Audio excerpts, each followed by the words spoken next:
Hello, friends. I'm Dr. Shubhra Sinha, your host for this course, and this is an amazing section which I have purposefully kept in this module. And this talks about stress and Indian wisdom. Sometimes it is really important to connect the knowledge that we get from books to our real life experiences, to the cultural context in which we live.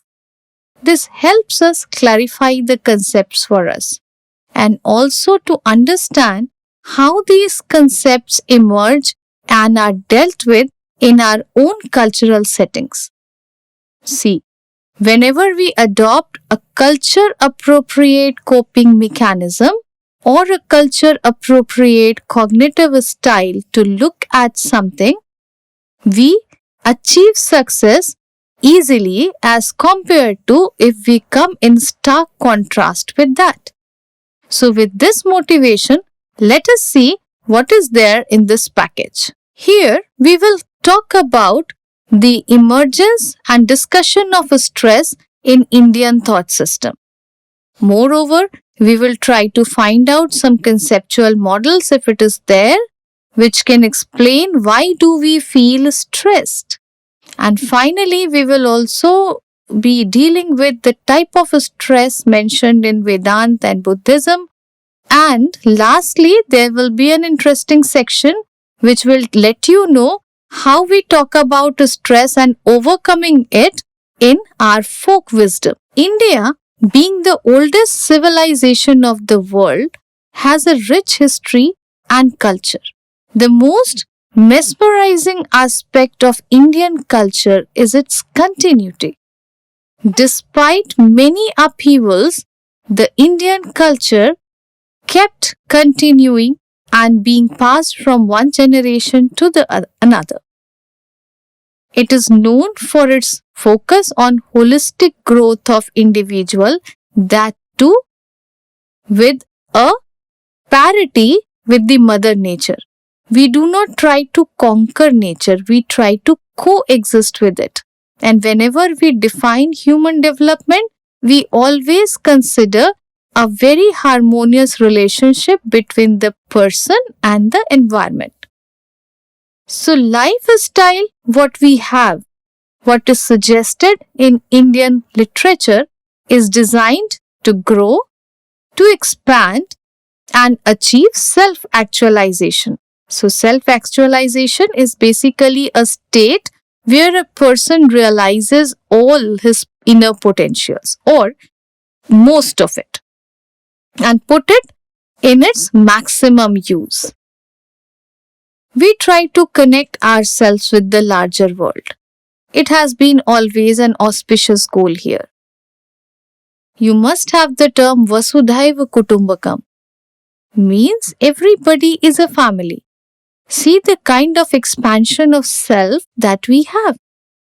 We have included everyone as one family.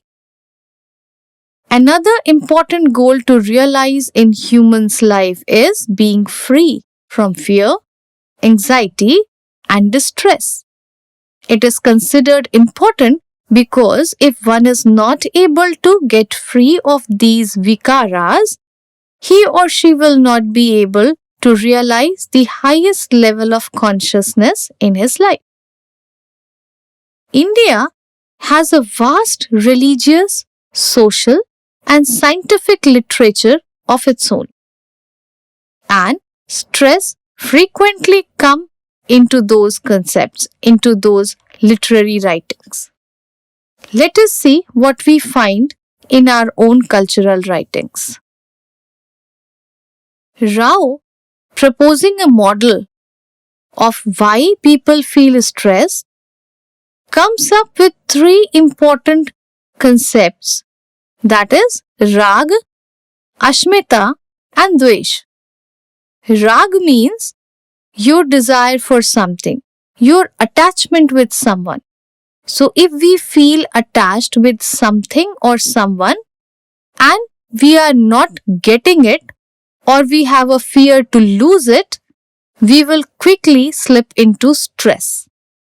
If we want to be free from stress, we must detach ourselves from people, things, and situations surrounding us. Ashmita is basically a kind of ego that we have, a self esteem that we possess. If my self esteem is very high, I will be constantly anxious about the fact that there must be nothing which can lower my self esteem in the eyes of other people or even in my own eyes.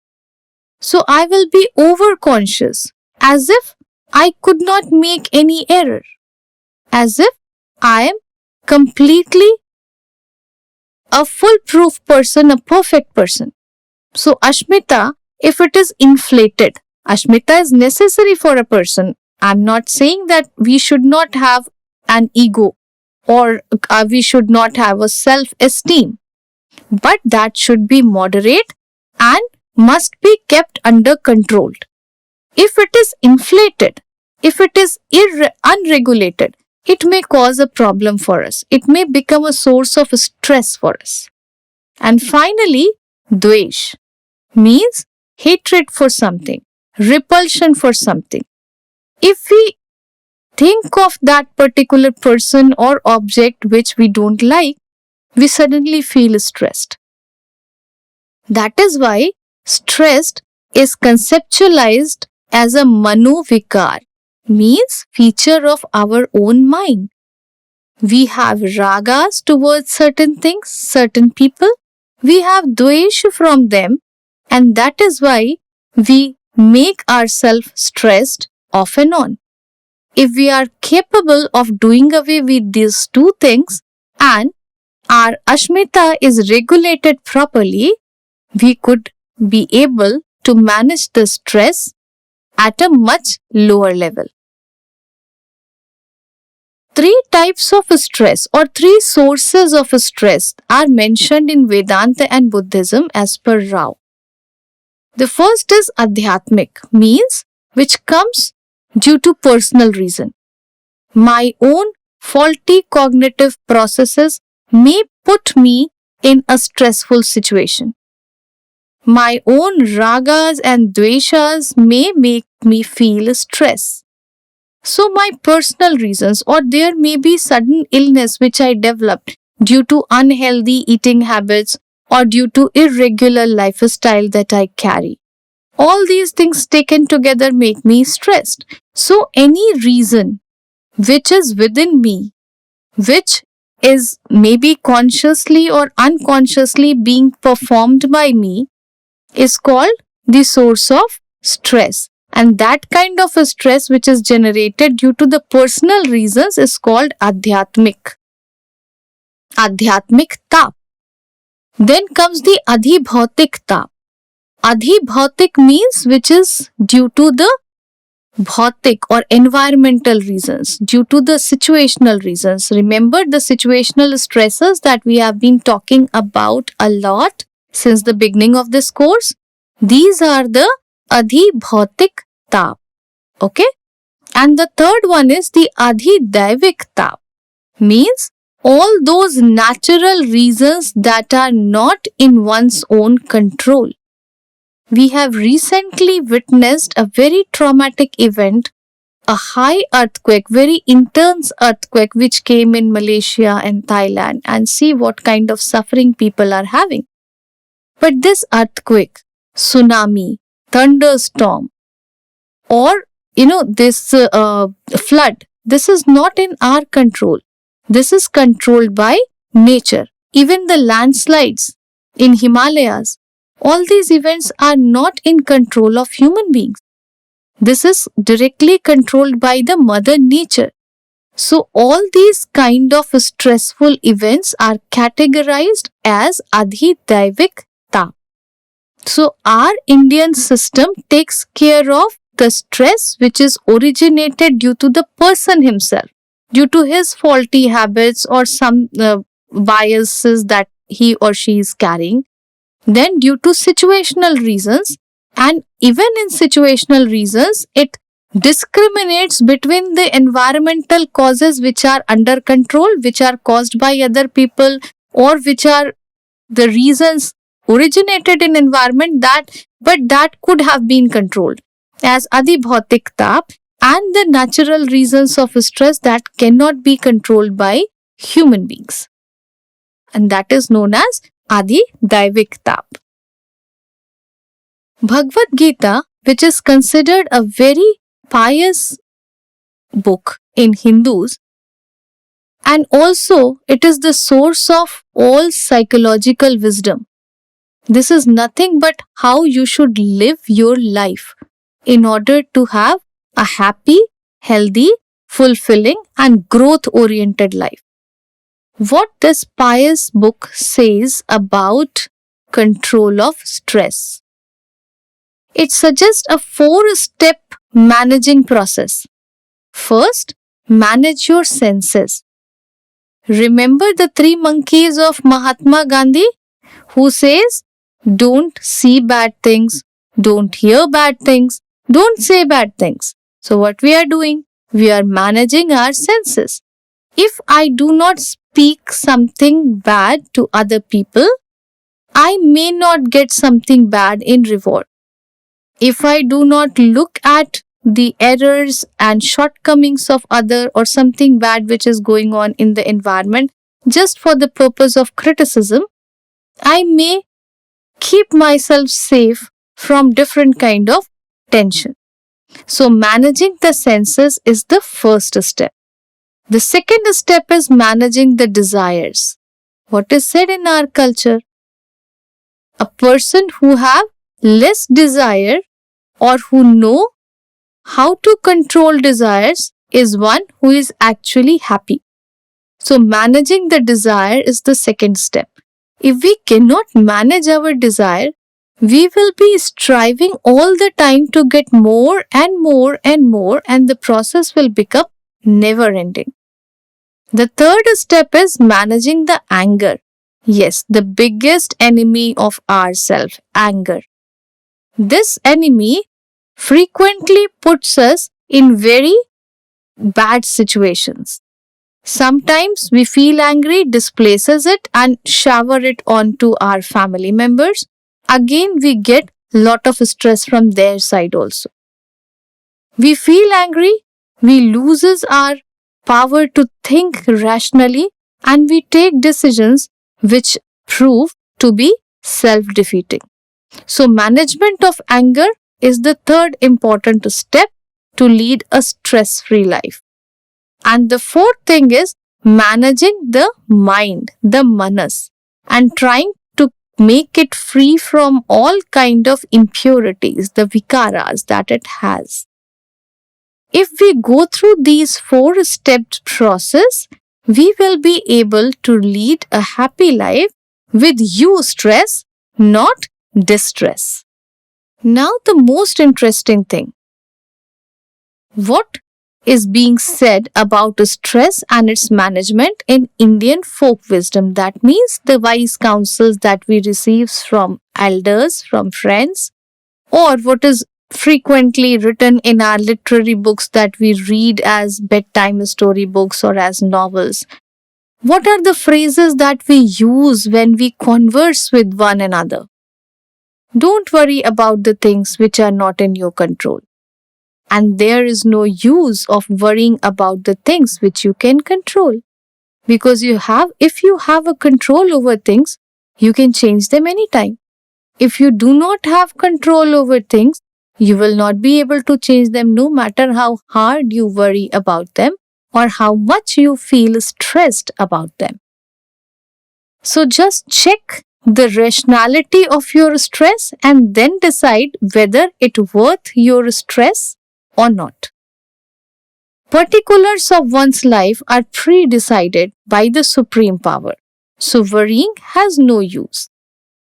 You might have heard a famous line, "Hoi hai wahi jo Ram rachi rakha," means whatever will happen will be decided by the Almighty, not by us. And whatever He has planned for us is the best path of life. So why worry? Why to feel stressed if something happens which I don't like? If something happens which in tune with my plans, it is good. And if it doesn't happen, it is better because that was the plan of the God for me. Another wonderful explanation to soothe a person's stress. Then, our elders usually tell us that a disturbed mind anticipates negative outcomes in all future events. So, I am stressed at this particular moment. Whatever I will think about, I will be thinking of negative outcomes. If you are sad, if you are very upset about something, your memories will be of similar kind. You will start predicting that no matter whatever you do, how hard you try, nothing will happen. If you are in a cheerful mood, if you are elated, you will find that no, I will afford, I will try, why not? It will be happened, it will be done, I will be successful in doing so, everything will be alright. So our own mind state decides what kind of outcomes we are going to think of. And finally, one should focus on his or her action, not on the outcomes. The Karma Yoga suggested in Bhagavad Gita, the only thing that you have in your hands is your action. Not the outcome of this action is in your hands. So why worry about that? These are some common things if we keep ourselves reminded of, we may be better able to manage stress. Basically, in our lifestyle, we have a tripartite approach to stress management. First, we should have a balanced diet full of nutrients. Second, we have to adopt a healthy lifestyle which is well regulated. The sleep time, the wake up time, the daily routine should be properly regulated and it must be healthy. And finally, yoga and meditation are the additional support systems through which we can keep our mind healthy. So the tripartite approach aims for living with eustress, not with distress. I won't say living a stress-free life because this is practically not possible. So let us have a quick recap of what we have learned in this lecture. We have talked about the salient features of Indian culture and tradition. We saw how the Rag, Dvesh and the Asmita contribute in the perception of stress.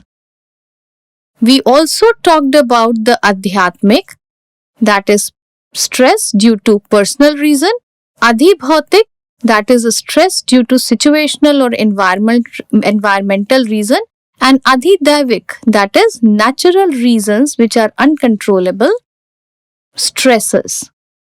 And we presented a brief view of how our folk wisdom deal with stress management.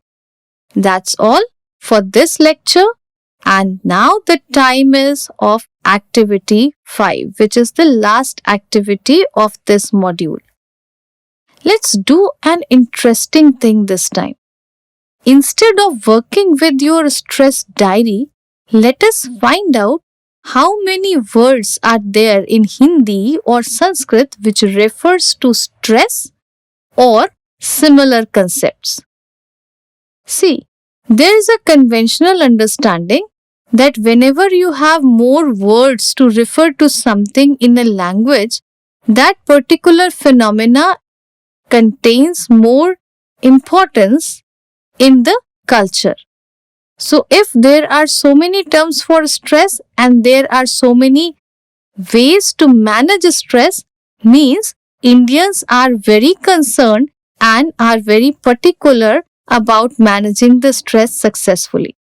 Let us try this activity and find out what you get. That's all for the day. These are the references. and recommended readings for this section. Thank you so much.